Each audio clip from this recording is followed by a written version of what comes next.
Banking के पर focus करते हैं और यहाँ पर सरकारी और प्राइवेट बैंक दोनों के लिहाज से मुझे समझाइएगा कि कहाँ पर आपको लगते हैं कि वैल्यूएशन थोड़े से ज़्यादा महंगे हो गए हैं, क्योंकि यही कहानी इनकी पिछली तिमाही में भी थी और इसी तरह के नतीजों की एक्सपेक्टेशन अभी भी है, लेकिन क्या अब ये उम्मीदों के भी हाई पर हम पहुँच गए हैं? क्या थोड़ा सा वहाँ पर से दबाव उनकी जो लोन बुक है, क्रेडिट बुक है, उस पर थोड़ा सा हर्ट होता हुआ हम देख सकते हैं? तो आप बैंकिंग सेक्टर को 3 भाग में डिवाइड कर सकते हैं, बिग प्राइवेट बैंक्स या big banks, PSU banks and mid tier banks. मैं कैटेगरी के साइज से बता रहा हूँ। जो बड़े कॉर्पोरेट बैंक्स हैं या बड़े PSU बैंक्स हैं, उनमें कुछ समस्या नहीं है, ठीक है। लोन बुक्स उनकी अच्छी हैं, क्रेडिट उनका अच्छा है, खाते उनके खुल रहे हैं, टेक्नोलॉजी उनके पास है और उनके पास लायबिलिटी आती है। देखिए बैंकिंग का बिजनेस बड़ा सिंपल बिजनेस है।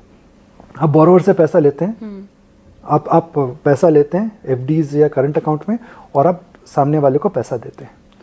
तो उस वजह से कोई बहुत कॉम्प्लिकेटेड बिजनेस नहीं है।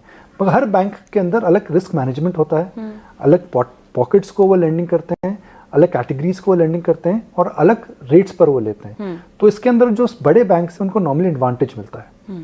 SBI, HDFC bank, ICICI bank, उनको एडवांटेज मिलता है because of branch network and technology.